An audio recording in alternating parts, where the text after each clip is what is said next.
Hey, this is Andre Gower from the Monster Squad and Wolfman's Got Nards, and you are listening to the Horror Squad podcast.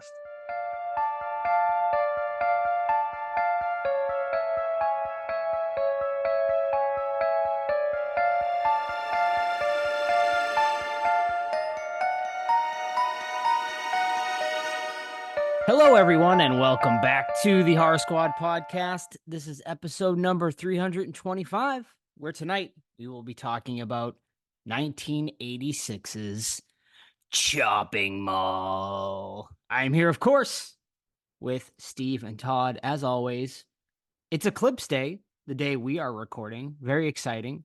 I hope you all had your eclipse parties, had a fun time. Hopefully you didn't look up in the sun. Hopefully you didn't take pictures with your phone. I heard a lot of people are doing that.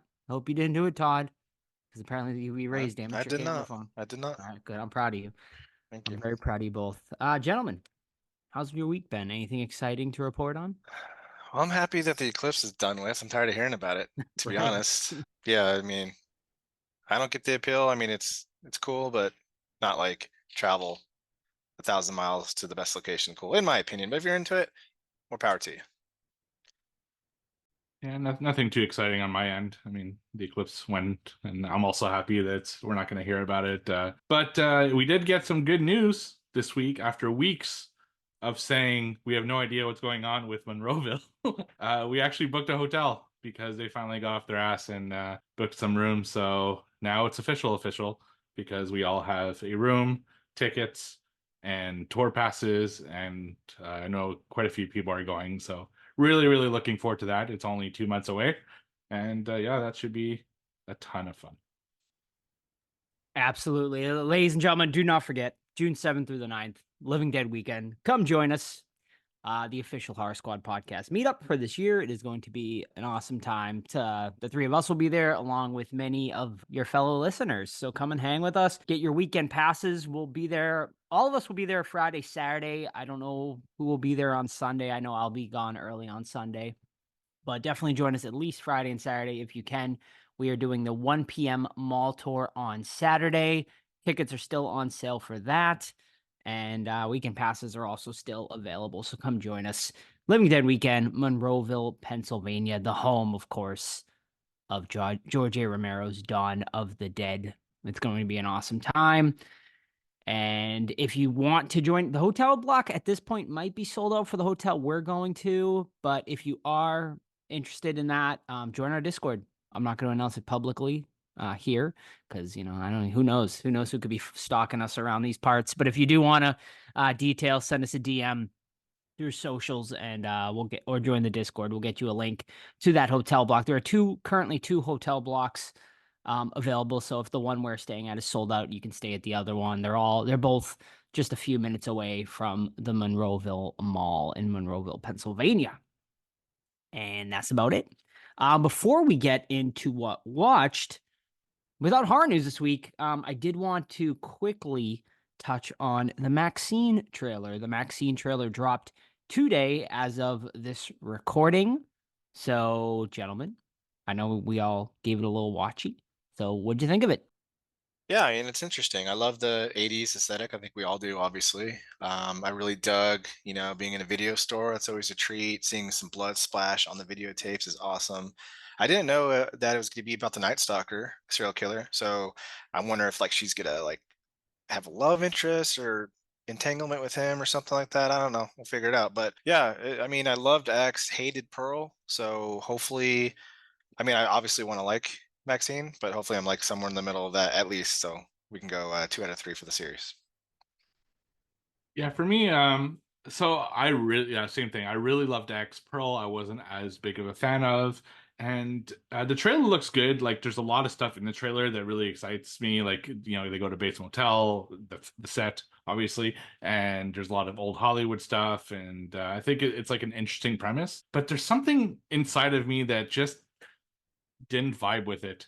I feel like X and Pearl had a very kind of grindhouse feel, like a kind of a dirty feel to it, and something more indie. Whereas this felt like a Hollywood trailer. It felt like Once Upon a Time in Hollywood. It felt like something that was more produced and higher budget, and it's got big stars in it. And I don't know. It felt a little off to me, and I hope I'm wrong. I'm still super looking forward to it, but there's just something about it that's like it doesn't feel like a kind of grimy horror film. It feels like a Hollywood drama thriller, you know? So we'll see.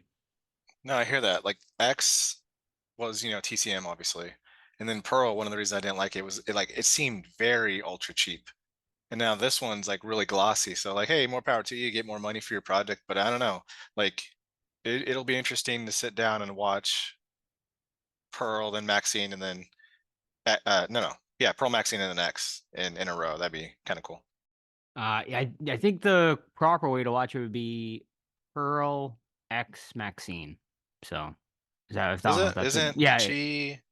I because keep confusing so fucking Pearl and X being yeah, or whatever. Go ahead. Pearl's the prequel, right? And then X is Pearl older, and Maxine is a stripper who comes to the Pearl's farm, and then Oh, Maxine is going to follow. Maxine, she survives obviously the end of got X, it. and then sort of her life after So X. Maxine's the third one in Yes, continuity. Got it. I keep forgetting that exactly. she played two characters in Right. X. Yeah. It's a little confusing. But yeah, no, I'm excited for it. It looks pretty cool. I agree. It definitely has a different vibe. All three movies seem to have a different vibe though. So I think that's cool. I think it's it kind of shows the range of Ty West as well. So I mean, I love his pretty much all of his movies, so I'm excited to see what he does with Maxine, and allegedly there might be a fourth. I don't know. We'll see. I don't know if we need to keep continuing on, but if the movies continue to be good, I like both Pearl and X. So we'll see how it goes. Looks cool though. And definitely something we'll be reviewing, I'm sure. So sometime this summer. So check it out when we review it. All right. That's it. That's your little trailer review. So gentlemen, let's get into what you've been watching this week. I have a question real quick. And I'm looking at No. well, you're gonna answer it anyway. I'm looking at the Blu-ray of Chopping Mall, which we'll cover later, but all the DVDs and Blu-rays have a proof of purchase that you can cut out. What the fuck is that for? Like, do you send it away for like points or something? Yeah, it used to be a rewards program for a lot of companies, so that's probably what it's for. Okay, let me look at the back of this DVD for King of Kong. Yep, same thing. Interesting. All right, unrelated, my bad. My first one, I have two for the night, is part of our George Romero retrospect. So it's Survival of the Dead from 2009.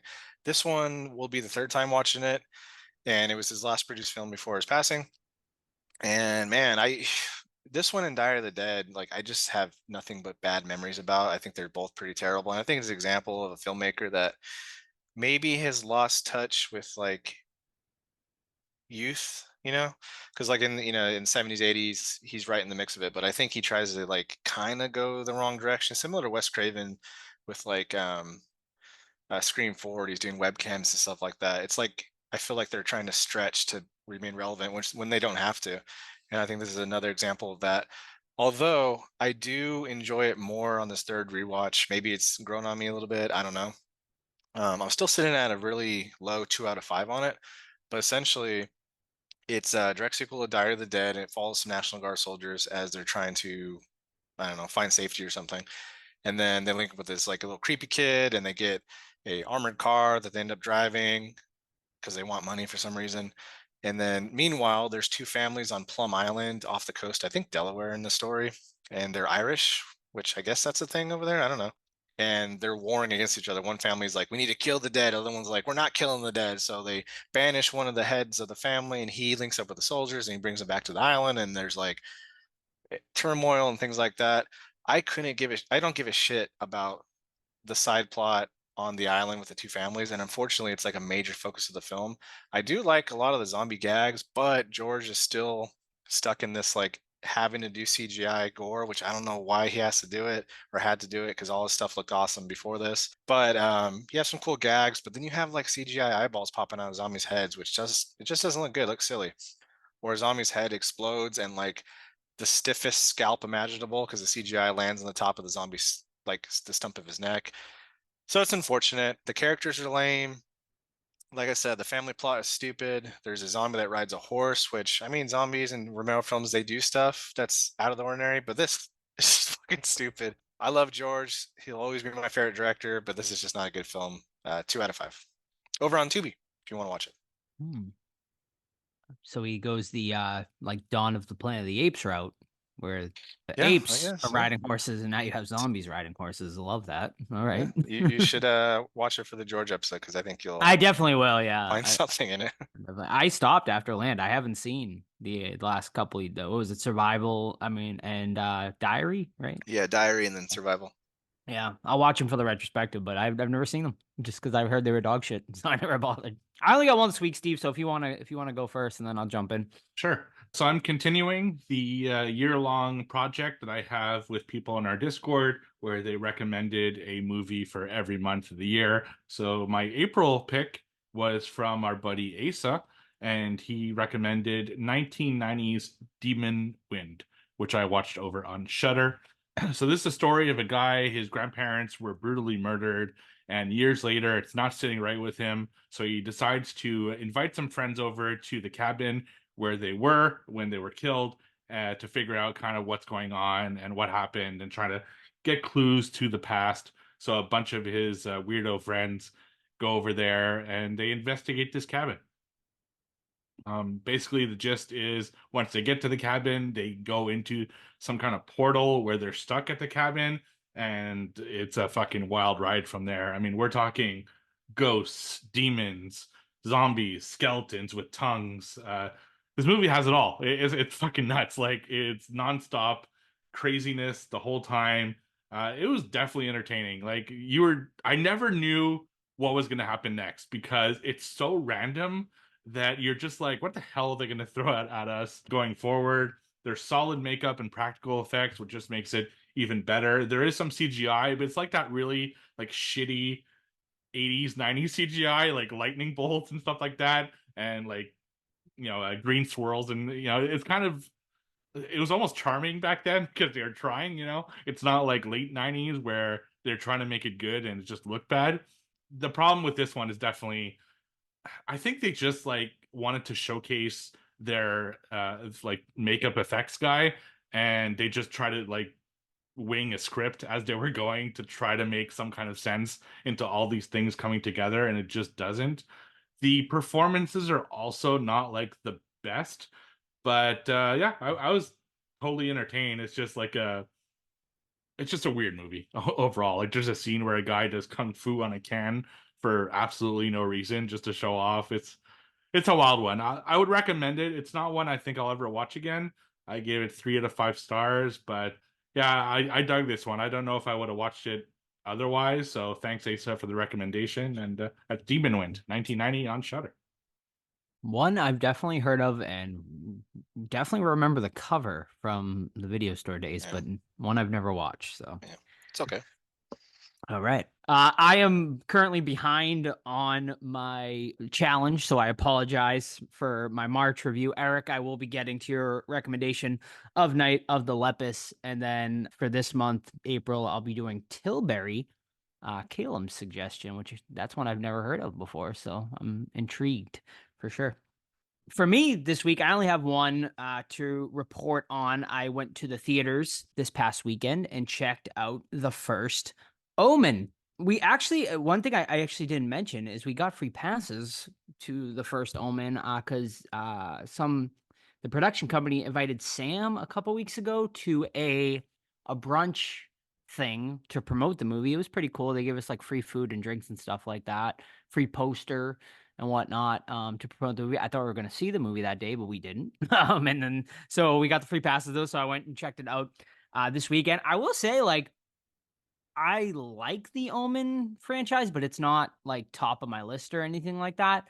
So my expectations going into this were not very high at all, being like the 5th or 6th movie in a franchise. But I gotta say, man, this one was a very pleasant surprise. I thought it was pretty great. This year already is becoming the year for religious horror with Immaculate and Late Night at the Devil, both getting really big buzz, movies we might end up reviewing at some point. And I would add this one to the list as well. Maybe not all theater watches, but once they start hitting all VOD and whatnot, I think this is definitely one.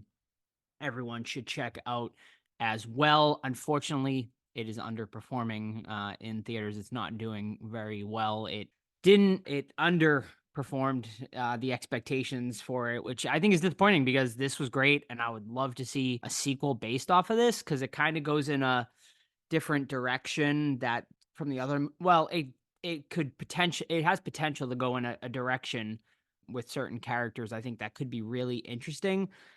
But yeah, Nell Tiger Free is your main actress in this. For those who have watched Servant, she is just a great actress, and she really gives just an amazing performance in this. I preferred it over Immaculate actually. So I think they're both great movies. They both are very similar. They both take place in Italy.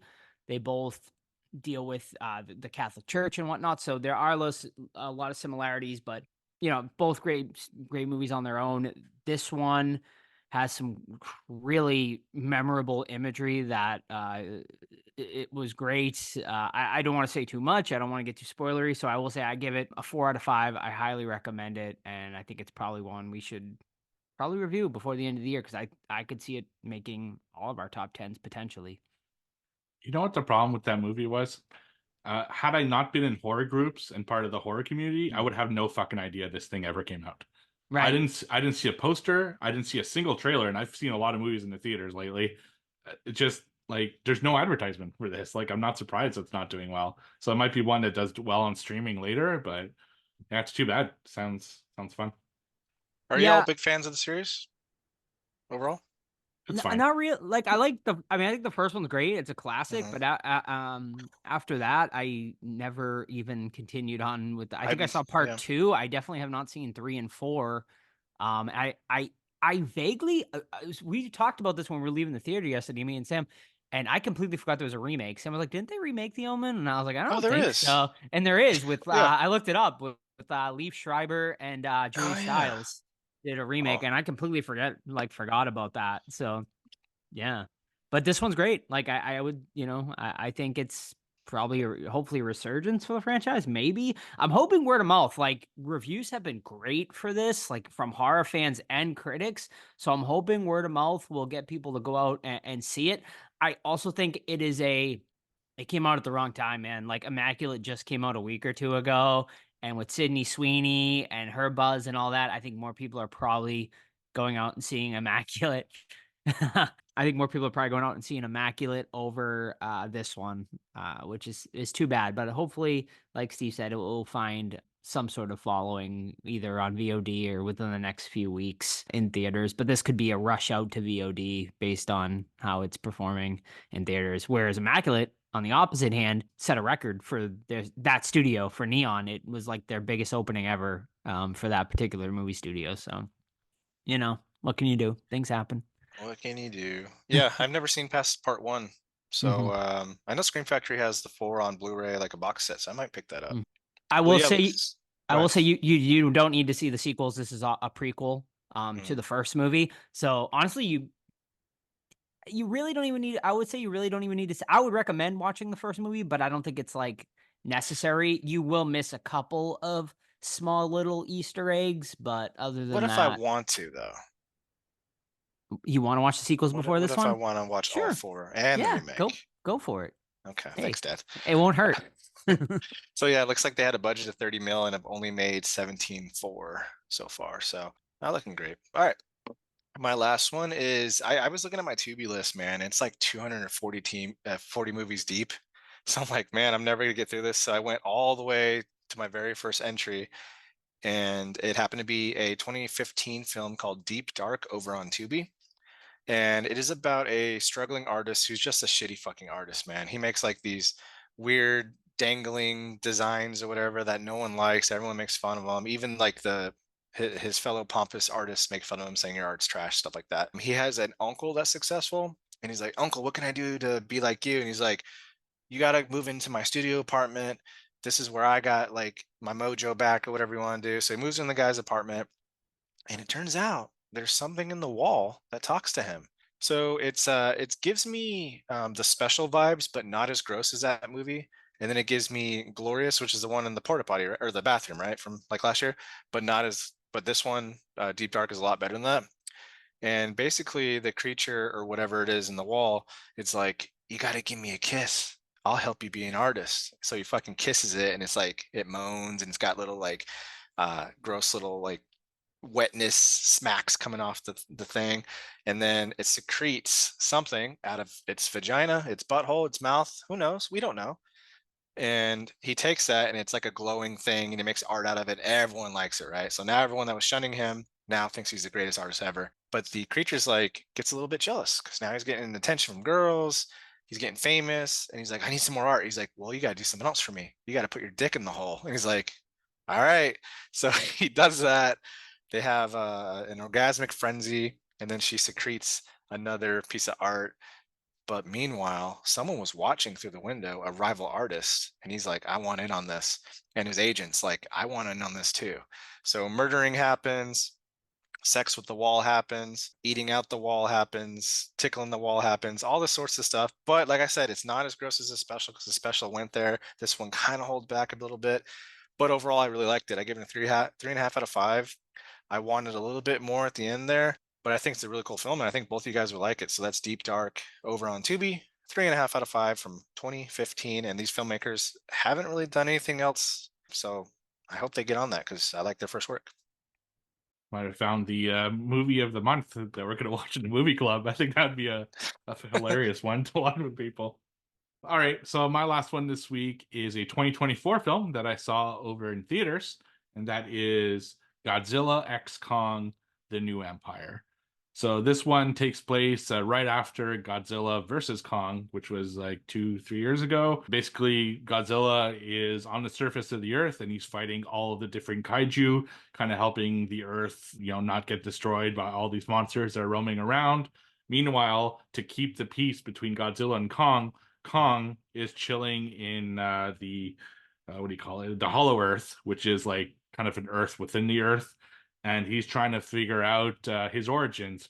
Are there other apes like him out there? Are there other Kongs? So he's kind of searching the Hollow Earth, and the humans are stuck in the middle, trying to keep the balance between keeping Kong in the Hollow Earth and keeping Godzilla in check on the top of the Earth. So while in the Hollow Earth, Kong notices that there's a rift in the Hollow Earth, which breaks out, and he goes to investigate, and there is other Kongs in there. So he goes to see, tries to find family, tries to kind of have a sense of belonging. But in that rift, there is this evil Kong called Scar, and his whole goal is he wanted to take over the Earth. And with this opening now, he is able to. So before he can do that, Kong tries to fight him, but he's too weak to do so because Scar is really strong. So he decides to go up to Earth and form an alliance with Godzilla to fight Scar and defeat this menace before it's too late. This movie is basically what you would expect out of this series if you've seen any of the last 5 of these. It's like the Transformers of for a kind of monster horror. It's just a all-out brawl between Kong and different monsters, and then Godzilla and different monsters, and then all of them all together fighting like crazy. There are other big monsters involved, but I'm not going to spoil it. It's like the Hollywood version of monsters fighting. It doesn't have the emotional impact or the horror that something like Godzilla -1 had. This is just kind of the Fast and the Furious version of that. I had a lot of fun watching it. It was a great thrill ride. I actually watched it in 4DX, so my seats were moving. There's rain effects, there's smoke, there's flashes. It was like a whole thing. And I had a good time watching it. My issues with it, way too predictable. It's like exactly what's going to happen 10 minutes into the movie because it's super obvious. And yeah, it's just like I didn't feel like there were stakes really, because Kong's not going to die, Godzilla's not going to die, some of the humans, they're not going to kill off the little girl, they're not going to kill off Rebecca Hall, she's too good of an actress, I wouldn't kill her off either. So the stakes just didn't feel high enough, despite the mass casualties that probably happen in this movie. It just doesn't matter. They're fighting in fucking Rome and Brazil and Rio de Janeiro and stuff like that, and people are probably dying by the millions. but you don't care because they don't really focus on that at all, which is something Godzilla -1 did really well, for example. So overall, I gave it a 4 out of 5 stars. Fun watch. I would recommend watching in theaters. It's just one of those films. There's a lot going on, but not like this emotional impact of a film that it could have been, I guess. So yeah, it's good. Very nice. I've never done a 4DX experience. Worth it? Yeah, if you can pick the right movie for it, like Yeah. my wife and I usually go once a year and we pick like something that's going to be with a lot of movement. Like I saw Ready Player One, I saw Jurassic World, the last one there, this one, and I saw the Marvels all in 4DX and Guardians of the Galaxy 3. So stuff that moves around a lot. So I would wait for something like that. Like Furiosa is probably a good pick for a Is it- 4DX experience. I would Is think. is it too much though? Like, is it like you're on a fucking roller coaster? For like It's 2 like, hours? well, you're seated. You're not like your seat's not fucking moving around like a roller coaster. All You're, right. you're in a seat, Mhm. but it's a lot shakier than you would expect. Like Yeah. I made the mistake the first time of going in with a fucking bucket of popcorn. It was like the special bucket from Jurassic World. And it was fucking impossible to eat. Like I couldn't hold that. I was holding on to that damn bucket for dear life. It's just I wouldn't recommend eating at one of these. It's basically what I'm getting at. It's fun. Well, if you had the Dune 2 popcorn Yeah, right. bucket while watching Dune 2, all that movement might have been a good time. I don't know. you know. Maybe. Yeah. For some people. All right. Very good, gentlemen. Thank you so much. Now, Todd, it's time. Bust out the books. Let's hear them scores for trivia. All righty, quarter number 2, week 2. Myself in the lead with 2, Steve is 0, Joe is second place with 1. Who would like to lead off today? I'll start us off. Joe's fired up. Look at him. I'm ready, baby. And Hmm. next week, we're doing a little movie called Land of the Dead, correct? We are. We are. So I have a Land of the Dead trivia question for you. Oh, Cool. I hope it's Before you- Fiddler's is it Green. Fiddler's from Green last week. again? Yeah. No, that was last week. I'm prepping here. All right. This week, I want to know the name of the giant zombie Reckoning. vehicle they drive around. Dead Reckoning. Correct. Yes. Get Todd out of was here ready with for your it. shit. Todd was ready. Come on. Yeah, he was Todd right. Todd was ready for it. He knew. He knew it was I coming. knew it fucking. I read your mind. All right. In honor, this will be the last fucking time I talk about the eclipse. In honor of the eclipse today, match Ooh. the plot with the movie. 3 kids are simultaneously born in the same hospital during a solar eclipse. Years later, they become assholes and start killing people. What is this film from the 80s? Ooh. Night of the Comet. Sounds familiar. Incorrect. I like your thought process though. Yes. I like it too. I didn't feel think like it was, but I figured like it's the only Yeah, I gotta eclipse throw it movie I out could there. remember. Yeah. I feel like I've seen this one.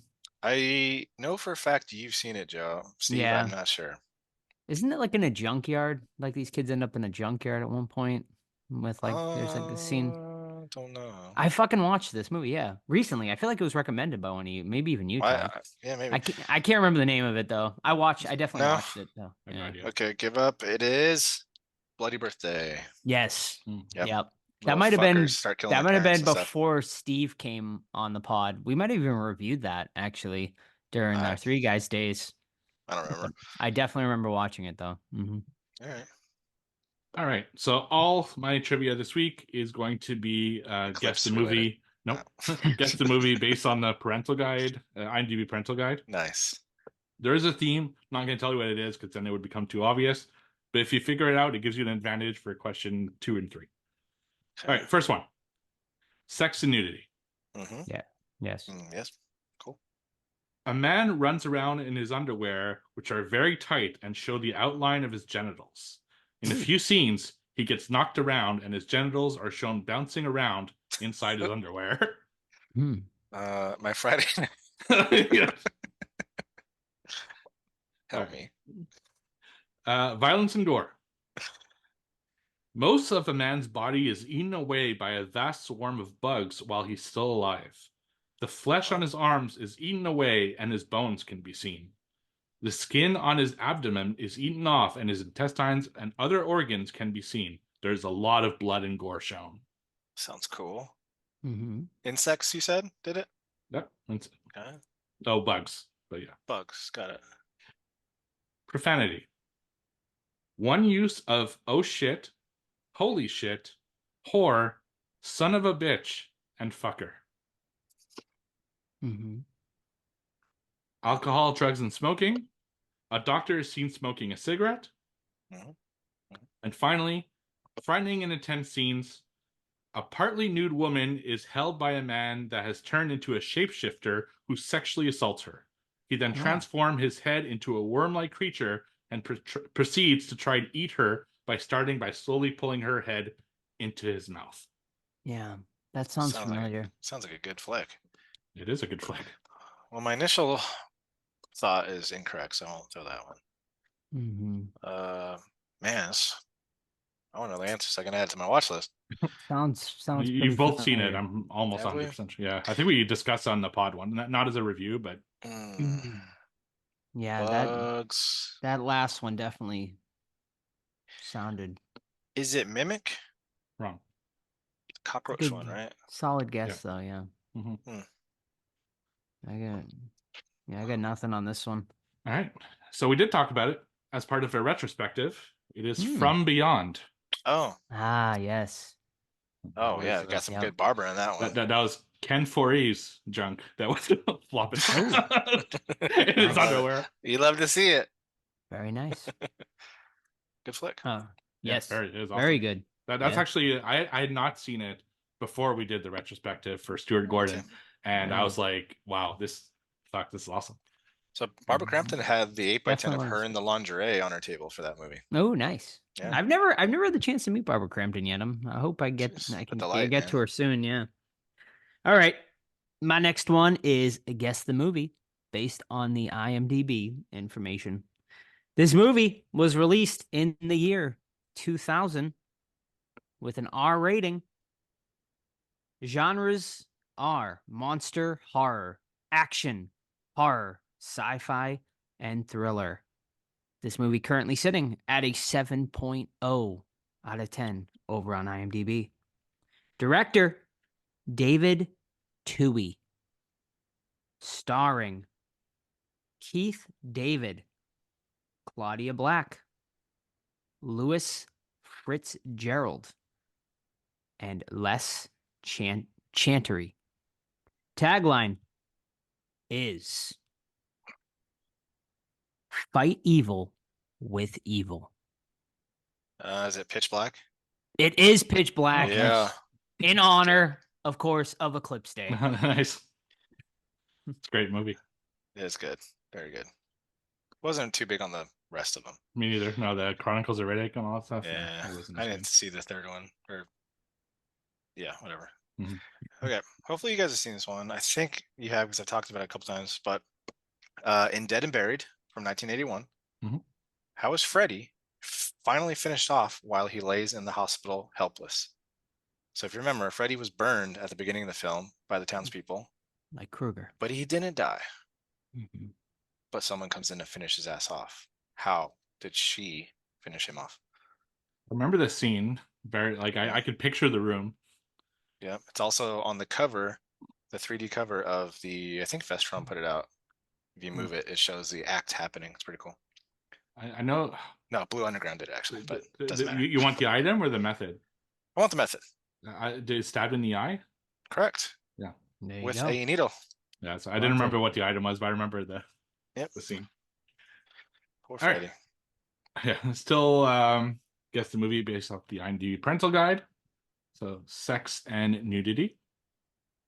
A scene shows faceless priests masturbating with colorful dildos in the background. Lords of Salem. Correct. Yeah. I figured that was probably give it away. I do not. Yeah. I gotta rewatch that. I like It's been it, a long man. time. I like it. Yeah. I haven't watched it solid. since it first came out. I feel like it might grow on me, but we'll see. I didn't like it the first time. The second time, I was like, Yeah. all right, this is cool. Mm-hmm. Back to All Joe. right. You Back guys to me figure out the already. theme yet? That was fast. Insects. Wait, what was the? It was Lords of First movie. Salem and From Beyond. Oh no. Okay, I'll let Too you. stupid to figure it I'll out. let you guys know later. All right. Guess the movie based on through the Letterboxd reviews. Number 1. I assume this is just what medical school is like for everyone. Reanimator. Correct? Wow, off the cuff. I figured he's going for a Crampton thing. Really? Ah. I like the second one. I was going to say really defines the term giving head. Ah. Okay. Last here. What is the name of the main farmer in 1980s Motel Hell? Mhm. John? Farmer Vincent. Farmer Vincent. Vince is correct. That's Yep. right. Mhm. Great movie. Yeah, it's fun. Yes, it's a fun one. Fucking weird. Yeah. All right. So for this parental guide, there wasn't like anything in 3 of the categories, like the drugs and smoking and all that stuff. So it's going to be 2 sex and nudities and 2 violence and gores. Oh, okay. First one, sex and nudity. Mhm. A dead man's body is shown. His butt is exposed for a few seconds. Also, man takes a woman's bra off while she's standing in front of a mirror. Her breasts are briefly exposed. Oh, okay. Violence and gore. A man stabs another man with 6 different screwdrivers, leaving them in place, covering the man in blood as he falls dead. Hmm. And finally, a woman smashes a blender on top of a man's head and turns it on, spraying Nice. brain matter and pieces of skull everywhere. Love that. Love that, but it's not ringing a Yeah. bell. The screwdriver one seemed a little more familiar to me than the blender one. I think I've heard you guys discuss this before. I'm not sure. Okay. I will throw out Dead Alive. Wrong. Good guess though. Good guess. And I will throw out Bride of Chucky. Wrong. So my theme for tonight was Barbara Crampton. Oh, And this one is You're Next. nice. Wow. I've only seen that I once. haven't seen your net. Yeah, same. I didn't like it, man. I think I'm in the minority on that one. I liked it, but it's been I don't know. I haven't seen it. Mhm. When did that come out? Like 2014. So it's been like 10 years. It's been a minute. 2011. Wow. Yeah. Yeah. So it's been on fucking like almost 15 years since I've seen Wow. it. Yeah. All right. Is that it? That's it. All right. Myself, winner of the night with 3, Steve 2, Joe 1, which brings us to myself in the lead, quarter number 2 with 5. Steve and Joe both tied with 2 apiece for Okay. quarter number 2. Lovely. All right. Yeah, Thank yeah. you, Todd. Uh-huh. Lovely. All right, gentlemen, let's get into it then. Our main event of the evening. This is Todd's pick, 1986's Chopping Mall, starring Kelly Maroney and Barbara Crampton, directed by Jim Wynorski. Plot: a group of young shopping mall employees stay behind for a late night party in one of the stores. When the mall goes on lockdown before they can get out, the robot security system malfunctions and goes on a killing spree. Totter, this was your pick.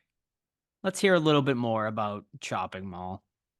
All right, man. 80s, 90s, and all that stuff. Shopping malls were all the rage. This really like made me sad that the malls, at least around here, are dead for the most part. You know, you got half the malls, or I mean, half the stores filled up. There's fucking 3 pretzel places. It's like, I don't know what's going on. Don't get me wrong, I love the little cinnamon pretzels, but why we need 3 fucking pretzel places in a mall that has half the stores? Makes zero sense. Who's buying all the pretzels? Okay. But anyway, so we open up a little scumbag guy. He's robbing a store, right? And then these fucking bots come out and they run him down, chase him down, and apprehend him. But it turns out that is a sales pitch video being shown to the mall employees because this mall has a state-of-the-art Protector 101 series installed. They got these big ass steel locking doors. They have a control room on the freaking like top floor controlling the robots. They got a unit that's on the ceiling or whatever that's high tech and stuff. Hopefully it doesn't get hit by lightning. That might cause some problems later. For whatever reason, this mall is protected like fucking Fort Knox with killer robots. Makes zero sense. But then we meet our lovable cast of, 20 somethings, kids, 18, 19, 20, 21, whatever it is. They all work at the mall. They're all hot guys and girls. They're all talking about banging that night. One of them, the group works in like a furniture store. They're like, hey, we're going to stay at the furniture store tonight and we're going to have a party. Everyone's got a girl. there's a guy and a girl that don't have dates, so they're gonna blind date them, set them up, things like that. Turns out that lightning strikes, like I alluded to, the control unit on the roof, and it makes the robots just go ape shit. They kill their controller, scientist guy, whatever. He's looking at porn in his little office, and he gets fucking murdered. The other guy comes in, he gets murdered too. And then our teens are all partying, hanging out, having sex. And then the robots come and crash the party. And now we have to follow our heroes as they try to make it out of the mall. Although all the still gates are closed. So they're like, what the fuck are we going to do? We're going to fight back. That's what we're going to do. I don't remember why I picked this one. Just I remember liking it. And that I have the Vestron release of it, which is chock full of features. If you guys are into that, it's really cool. And very fond memories of this one. Nudity is fucking top notch. There's some cool ass kills with a head explosion in there being the main focus. I like the characters and how they actually fight back opposed to just running around scared. Barbara Crampton is always a fucking treat. She looks great in this film. And yeah, it was fun then when I watched it, and it's still fun now. Is it a perfect movie? No. But I think if you watch and you haven't seen it, you'll have a hell of a good time with this one. Yeah, man, I remember this is another one where like I remember the VHS cover art like so specifically like at the video store, but I had never seen it until just like yeah, the one Todd's holding that up right now. It's a great one. I had never seen it until maybe like just a few years ago. You know, I think I was just searching around on and it was free on Tubi or something like that. So I decided to check it out. I had no idea what this movie was about. Like a movie called Chopping Mall. I 100% thought this was going to be a slasher about a dude in a shopping mall, like killing kids off. And to my surprise, it's not that at all. Honestly, the title of the movie really doesn't make much sense when you really think about it. I think just because slashers were all the rage in the 80s, so they're like, let's call it Chopping Mall. And the movie should have been called Killbots because this movie is about fucking robots just going crazy. That was the alternate title, but and studio made him change it. yeah, yeah. I mean, I guess that's obviously studio interference. Obviously, just trying to capitalize on the slashers. I get it in a way, but doesn't make sense. But anyway, yeah, this movie is just so much fun, man. Like it's so just different compared to everything sort of else that came out in the 80s. It was a nice surprise that it wasn't about a slasher killing people in a mall, which still would have been a cool movie. But I think this separates itself from like all other sort of 80s movies. The cheese is still there, but the robots going on sort of a killing rampage was pretty cool, and the killbots are super funny. The thank you, have a nice day after they kill someone always made me chuckle. And yeah, it's fun, man. It's only an hour and 17 minutes long too, which is a fucking delight. It doesn't really overstay its welcome. Although I even feel like at hour and 17, it kind of even still dragged a little bit. They probably could have knocked this down to even an hour and it would have been even better. But yeah, man, it's a good time. It's so 80s, it hurts, but in all of the right ways. And great cameos. There's some really fun kills in here. And yeah, I mean, yeah, just fun. Fun is the one word that comes to my mind every time I think about this one. So I'm also late to the party on this one. I watched it within, I'd say 3-4 years ago when I first got Letterboxd, because I rated it, but I didn't review it. I started only reviewing like 2 years ago, I think. And yeah, so I don't have nostalgia for it. And I'm kind of of two minds with this one. On the one hand, I love the 80s vibe. I love the callbacks of things I remember about the 80s, like just these little moments in it that are so 80s. Like they reminded me like the cigarette machine and the fucking chef cooking with his like cigarette hanging out of his mouth, like right over the food. It was such a 80s thing. I love how every time they're watching like a porno magazine, despite the whole magazine being naked people, it's always the centerfold. Like it's always the centerfold that people focus on. It's like it was such a big thing back then. So little things like that I thought was hilarious. I love the look of the protectors. I think they're really awesome. There's some great kills. It's got everything. It's got nudity. It's got chases and all that stuff. And I love all that stuff. But on the other hand, it got a little too cheesy in my opinion. Like there's a scene where it's just like they're doing a montage at the beginning of what mall life is like. And there's like this really fast shot of people running into an elevator. And then this kid has an ice cream in the elevator. And then they all like in fast motion come out of the elevator and the kid's like fucking covered in chocolate ice cream. Like it's so random and so weird. Like there's a lot of moments like that in the film that I just didn't understand. I think my biggest issue with this movie is I didn't really care about really any of the characters except maybe Barbara Crampton. But that's only because I like her in so many other movies. I don't even think she was particularly great in this one. And if I don't care about the characters, like Joe said, even though it's an hour 17 minutes, I'm like, by the end, I was kind of tired of it. It's a lot of the same thing. It's just these robots. They come and go kind of randomly. They have time to do these big like ways to try to kill them. Like they have time to hook up fucking propane tanks and all this stuff. Well, I don't know. It's a weird movie. And the thing that bothers me the most about this movie is that fucking guy with the gum.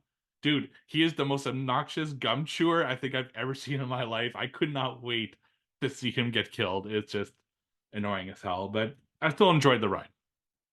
Oh man, you didn't like Ferdy? No, I did not. What the like fuck kind of Freddy. name is Ferdy? No, Ferdy was the nerd, wasn't he? Ferdy was the nerd, yeah. The nerd, yeah. The gum chewer Oh, was no, the the other gum chewer is dude. the other. It's the guy who Yeah. says, yeah, he's the one that's a cigarette machine that gets killed. Yeah, he gets. Yeah, that's let's see here. That would be I don't fucking know. Rick. Rick. All right, No, yeah. Paul. I don't give. No, actually here it is. Mike. His name's Mike. His name's Well, Mike. that's a great thing. Well, that settles it. What Steve just said. All the characters are forgettable. You don't even remember like any of them. They all blend together, really. Besides I'm looking at Ferdy. him right here in front of me, and I don't even know who they are. Yeah, Ferdy and the other girl are kind of the two nerd characters are kind of the ones you're rooting for. Allison. Yeah, Ferdy and Allison, the Yep. two. Everyone else kind of like whatever. I mean, there are some pretty fun kills in this one. Highlighted, of course, by the head explosion kill, which is fucking fantastic. But Dick Miller, always a delight. Anytime he's in a movie, and no exception here. He's just the fucking cranky old janitor that doesn't want the fucking killbots rolling. I feel like there could have been a little more like expo dump on sort of why they want to put these fucking killer robots into a mall. Like you said, like it's where there was like no like scenes where like they were having issues with this mall. Like, why are you gonna spend all like those? And in the 80s, like I can't imagine robots like those would have been cheap to put into a mall that's probably not making that much money. They didn't even mention like the mall. Like it would have made sense, I guess, if it was like the Mall of America or something like that. But like not even that was kind of thrown in there. So I mean, that's why I'm like this movie's like so 80s. It just like doesn't make sense why they would put these killbots into this mall. Yeah, it would have been dope if they had like a montage of really hard crime in the area or something, and these bots coming in and killing people. It would have been awesome for extra kills too. But I want to touch on, I think Steve mentioned it, the fucking greasy cigarette smoking chef or whatever you want to call him. Man, that motherfucker, he needs to be shut down by the health department, because you see his shirt is like literally just caked in like blood, and he's like have ashes falling off of the food, and there's another grease ball like ordering food hitting on the like, ugh, it's fucking disgusting. Like I don't know, it reminds me of the guy in Attack of the Clones. The fucking guy Obi-Wan Kenobi talks to. Fucking nerds, if you know what that means. Yes. But Steve, did you spot your character in the film that I told you to look out for? I'm not sure which character. I do have All right. something I want to talk about, but I don't know if that's what it was. So I forget, at the very beginning, there's a intercom that says, there's a lost child named Steve missing from the lingerie department. I'm like, oh, Steve's caught in lingerie. That's hilarious. No, I didn't catch that. I heard the joke. I didn't hear the name. It's one of those things. Actually, one moment I do want to talk about in the background. I don't know if you guys noticed this. Maybe I don't know what's going on, but the scene where they're all having sex on the fucking couches there's like a fort with the blankets in the background, and I could swear there's a like creepy face just staring as if like some creeper stayed behind in the mall and just watching them all have sex. And I'm not sure if I'm like imagining things, but I'm almost sure I saw like a creepy guy back I see there. that all, but now I'm interested. It was probably a crew member, honestly. I mean, Probably, thing's but so it low looks so budget. creepy. I'll take a screenshot and put it in the Discord. But yeah, it was just like it would have been perfect for this movie though, because it's when they're all having sex. So it would have been like just a creepy dude, but you never see him again. So I guess it was just a mistake. Yeah. Is it weird that like everyone like was having sex in like the same exact room and just throwing covers over you? I don't know. I mean, I guess if I was in like Showtime, my baby. early 20s, I would have done the same thing. Like I never had the opportunity to do that, but Not yet. unfortunately, but Not yet. I mean, I guess, right? And you're all horny enough, partying in a, a mall. You can't. And the sad thing is, you can't do that these days, ladies and gentlemen. The '80s was a different time. There's fucking cameras and fucking phones and shit everywhere now. Just can't party at your work anymore and just have a good time. Yeah, I have a note on that scene too. Imagine you're a customer and you buy like a couch, and then you get to your house and there's dry jizz all over it. You're Yes. like, what the fuck? Yeah, I'm sure. Because you know Well, they're not they cleaning it did. off. They did mention the change of sheets at one point. They're like, you got the sheets, Lame. right? You know, so they were thinking enough, you know, Change the sheets. to do that. So we mentioned Dick Miller. I think we need to watch the third film now for Trilogy of Dick Miller Right. 2024 because we did Demon Knight. Mhm. So I don't know. But What else we got? Gremlins, but Gremlins, yeah. what else? What else? Yeah, Has he done anything else? He's doing a lot of stuff. So Like He's 100 done a lot, films, but yeah. anything horror wise? Well, we We'll can have bring to it up look. right now, real time. Let's look. We'll have to look it up. While you're doing that, I do want to mention the director here. I don't know if you guys are familiar with this man, Jim Wynorski. 108 directing credits Oof. to his name, and a lot of them are horror. So, Return to Swamp Thing, Sorority House Massacre Part 2, one of Steve's, I think, favorites, the Shark Kansas Women's Prison Massacre. I believe Steve has actually seen that one. He's also done Ghoulies 4, Piranha, the classic, of course, Piranhaconda, amongst many other beautiful. Also, Cheerleader Massacre, Sorceress. Oh, here we go, Steve. Attack of the 50-foot Cam Girl. I mean, this man, fucking an hell. absolute legend. yeah, apparently. And Dino Croc Super Gator. So I mean, the guy has done. He's gone on to really He's got a do career, some true dude. gems. Yeah. All And his right, career is Dick shooting Miller ass horror movies. options. Yes. We got Gremlins 1 and 2. We have The Howling. We have Night of the Creeps, which I think we're covering in a couple We are. months, right? Like, we're doing it right before Monroeville since it's a Okay. creepier. Twilight Zone the movie, White Dog, which looks like a horror movie. The first original Piranha. So yeah, we got enough to choose from. But yeah, looks like we already picked that one. So Wow. good job, Dick. Also, Jim Wynorski directed the amazing film series, The Bear Wench Project. All 4 of them, ladies and gentlemen. So is that hardcore or is that just soft? Like, I think it's softcore. Softcore? I think I only saw the first one, and I'm pretty sure it's like sort of Skinamax style. I don't know if they got harder, as they went on in the series, but maybe something we can review in time. We can do the whole series of Bear Wench. yeah, let's knock them out for. We can do Bear Wench and Blair Thumb. All right. God, I hate the Thumb movie so much. Hey, what about the robots? So why are they hiding bodies? Like they hide the first controller's body because the second one True. comes in and eats the fucker's donut. Who does that? But like, what's the point? Yeah, I also don't understand why the lightning strike would cause them to become sort of I guess it's a malfunction, right? That's what they're trying to say is they malfunction. And from there though, they randomly think everyone is a crook, I guess, and so, that's why they want to kill everyone. We need a little more, I think, clarity on that. But I guess I'm asking too much for like a fucking $500,000. I can't believe they said the budget was 500,000. I don't know where that went. I guess for the head explosion scene and for creating the Probably killbots. the robots, yeah. Yeah, all the CGI too. Can we talk about how okay, so these robots, first of all, the worst fucking aim ever. Like they can't hit shit. It's like the lasers are going all over the place except where its intended target is, except that one kill where it blows up the head. But at the same time, there's a shot where they shoot a girl in the ass and it leaves like a little mark, but it shoots her in the head and her head fucking explodes. Like there's a lot of inconsistencies with the lasers on these robots, which I didn't really understand. No, it's true. And they shoot a couple guys too, and they're just like, "Ow!" But her fucking head gets popped. But I why are the robots even equipped with this ability to destroy property, let alone people? It's like, you want them to kill people, or do you want them to like? Well, they mentioned that in the presentation. They're equipped to deal with any obstacle that's going to keep them from tasing the person. So they said they can break walls and like they can. It's fucking insane. They're causing more damage than a guy would stealing a record. It's like yeah. It's very true. Yeah. It's like when the Very- Avengers like defeat Thanos, but they destroy the city in the process. It's like, All right. what? What about when the dudes walk out in slow mo or in tandem with guns, and it slowly Oh, pans yeah. up? I'm like, so cool yet so fucking dumb. It was fun, man.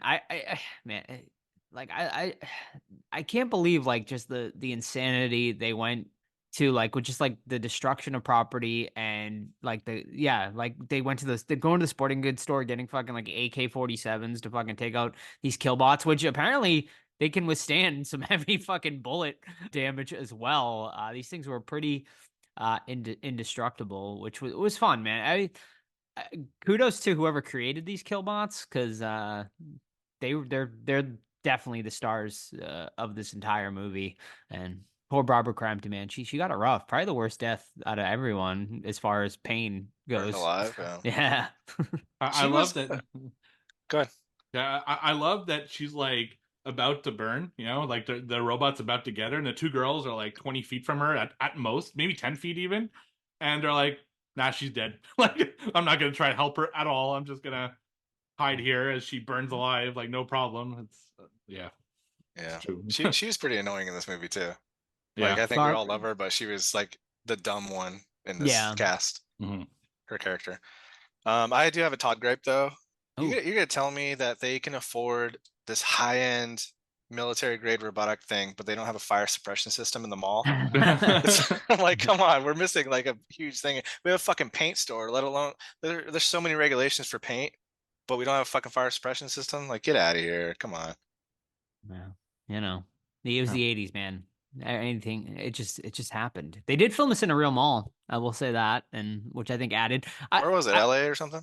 I think it was California. I read, which I mean, I hope they do filming screenings of this movie once in a while, because if they're not, they're really missing out on a great opportunity. So make it happen. I know there's what's his face? There's a dude who does that. He goes around to like all the film locations and screen the movies. He's been doing it. I follow him on Instagram. So Oh, it was at the If you haven't- Sherman Oaks Galleria where Fast Times and Commando Ooh. were filmed. So that's cool. love that. Fast Times Rules. Great movie. Non-horror wise. Yeah.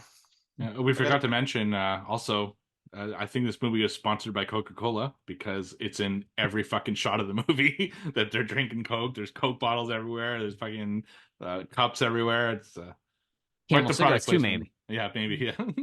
'Cause, yeah, I love seeing the old cigarette machine. Definitely was a nice Yeah, throwback. yeah, definitely. That took me back to like my old bowling alley, which had one. Yes. Kids nowadays will never get it. They just No. won't get it. Yeah. What Go about for the sweet lovemaking line of "You smell like pepperoni"? Yeah. Hey, Yeah. you know, whatever floats your boat, I guess. Yeah, I guess. And then my personal favorite of the film was "Fuck the fuchsia, it's Friday." Yeah, when that was a Fergie's good one. complaining about work, and then Yes, yeah, I it's did classic. enjoy that one. Yeah, there is some great like one-liners in this one. I mean, yeah, I mean it's great, man. Like it's such like a fun sort of just turn off your brain, like Friday night, have some beers and watch this one. It's really perfect. It really has that perfect setting. I think this would be obviously a great one to watch with like a crowd too. It's a great midnight movie type thing. So yeah. You guys got anything else? I mean, this is a short one. One more. This is I have super Todd's straightforward. gripe. I need Oh. to Ooh, go through as a well. talk gripe as well. Yeah, there's a scene where Kelly Maroney needs to go into a store. I think it's the paint store, and she just like puts her jacket over her head and just goes through the window, like absolutely no force at all. Just like basically walks through the window and it shatters. Like, how shitty is this? That's why they mall? need to kill bots, dude. Yeah, I guess they blew their whole budget on the fucking kill bots and not the infrastructure of the mall. It was that made me laugh. Nice. Kelly, full circle. Kelly Maroney, I believe, was also in Fast Times at Ridgemont High. Yeah, she so was. Oh, really? There you go. She's been in this mall quite a few times. Maybe alternate a universe, same universe, for Fast Times and shopping mall. So there you have it. Love it. Okay. I What just was put your the what connection was your together. what was your gripe? Mine or Steve? Steve just Your- gave his. No, yours. I don't have one. You said you had a tug Yeah. gripe. No, I That was didn't. me. I Steve did. did. Then it was Roll the glass. tape back, Steve. He did. He said he needed to have one. I too. definitely had no gripe. No gripes for me. Really in this Alright. movie, other than the title, Chopping Mall. That's that's my gripe. Well, if you look at the cover too, that's clearly a robot hand with like a spike. There's no humanoid robots in this film. No, that would have been cool though. Yeah, cool ass fucking art though, man. It is good artwork. Yeah. Yeah. I wonder if anyone has any of these robots left, like in their garage. or something. Killbot? Yeah, That's a good question. that'd be cool. I gotta think one survived, right? I actually just saw, completely unrelated, but robot related. Screech's robot from the Saved by the Bell series has resurfaced. Someone found it and is currently restoring it as we speak. I forget the name. I think it was Kevin, maybe, with Screech's. So very similar to the Killbots in a lot of ways. Similar type of look. Although he had a moving eyes and mouth screen. So pretty exciting for you Saved by the Bell fans out there. All right, is that it? That all we got this Well, week? I guess there was a remake planned in 2018 that never came to fruition. Yeah, see, I think this would be really fun to remake in today's day and age, because I think the robots would be way more advanced. You could do some really cool and fun things with it. Yeah, I would love it. I'd be down for it. I think I don't think you could make maybe a Shudder type original or Tubi original type thing or something. I don't see this getting a theater release. I But- don't think we would want this remake. Here's the pitch. Ooh, all right. let's hear it. From the guy that made Laid to Rest, Chrome Skull, which I kind of like. Mhm. My version of Chopping Mall that I wrote is totally supernatural, Hall told the show. It's more the fog set in an abandoned mall than it's robots. Instead of killer robots, they are these mannequins that are possessed by the souls of dead slaves that worked at the What? plantation that the mall was built over. So I'm going to pass on this. That Didn't sounds that- didn't- terrible. Didn't that dude pass away? Is that why they stopped the movie? Did he Oh really? man, I think he did. The director, yeah. Yeah, that's Oh, probably wow. that, Rest in that's peace. probably what stopped the movie. I think it's around that time, 2018. All right. Wow. Well, I'm glad they definitely do not go that route, because that sounds dumb. I kind of like the idea though of just the mannequins sort of coming to life in a mall. I think that's like a cool idea. You call it Today's Special. Ooh. It's a very obscure joke for Canadians. They'll get it. All right, all right. It's a kids show we used to have where mannequins would come to life at night in the mall, and like it took place in a mall. It was a old 80s thing. All right. Do you guys remember Mannequin though? Yes, there's Classic. two of them. Yes, there is. Yes, I do. I remember. Christy Swanson, right? I believe Yep, was in that's the right. original. I Yeah, believe so. she was the original Mannequin. Love it. All right. I think that is about it. Unless you guys got anything else for Chopping Mall. No. Nope, All good right. to go. All right. Lovely. I'll start us off then. Yeah, man. It's fun. It's dumb. It's turn off your brain. 80s horror. And I think it's a lot of fun. I give it a 3.5 out of 5. I'm there with you. I think it's a good time, and I'm at a 3.5 out of 5. It's nothing that you need to work hard to enjoy. Just sit there and watch. Yeah, I enjoyed it too, but I give it a 3 out of 5. You know, what it comes down to is if you ask me about 80s like horror films, this probably wouldn't come up in the conversation. You know, I think there are a lot better examples of it. I enjoyed watching it, but it's not one I'd like rush to watch again or anything like that. So 3 out of 5. All right. Lovely. And if you haven't watched it yet, it's fucking available pretty much everywhere for free. Like pretty much every single streaming platform has this one. So check it out if you want to. All right. That is about it then, ladies and gentlemen, for this week's episode. Steve, what do we got next week? Yeah, we're getting close to our Romero retrospective, which is going to be in early June. So I figured I have 5 movies left to watch, and I want to watch this one with you guys because I think there's a lot to discuss. It is Land of the Dead. So right between his like classics and his like not so good dead films. So it's kind of a mix of both, and I can't wait to discuss it. There's a lot of stuff that I want to talk about. So Land of the Dead was my pick. Have not watched it Excellent. since theaters. So this is going to be a treat to revisit. Spoiler, I really didn't like it the first time I watched it. So I'm interested to see how it goes almost 20 years later. So I'm excited. All right. So check it out, Land of the Dead. I'm sure it's streaming somewhere. If not, you either get it on physical or it's probably a really cheap rental. So check it out for next week, you Romero fans. All right. That is it, ladies and gentlemen. We hope you enjoyed our episode. Don't forget important dates, June 7th through the 9th, Living Dead Weekend, Monroeville, Pennsylvania, the home of Dawn of the Dead. Come join us, the official Horror Squad meetup. You can find out all information by joining our Discord. Completely free to join. Amazing community over there. Tons of channels to sift through, talk horror and non-horror with like-minded individuals. You can also email us anytime, the Horror Squad Podcast at gmail.com, or follow us on socials, Facebook, Twitter, Instagram, Threads. Just search the Horror Squad Podcast. We also have merch available if you'd like to support the podcast that way, tpublic.com. Just search the Horror Squad Podcast. It's also linked over on our Instagram. And if you haven't already, please leave us a 5-star review on your favorite podcast app. That's it, ladies and gentlemen. We hope you enjoyed our review of Chopping Mall. We'll see you next week for Land of the Dead. See ya. Bye. Thank you. Have a nice day.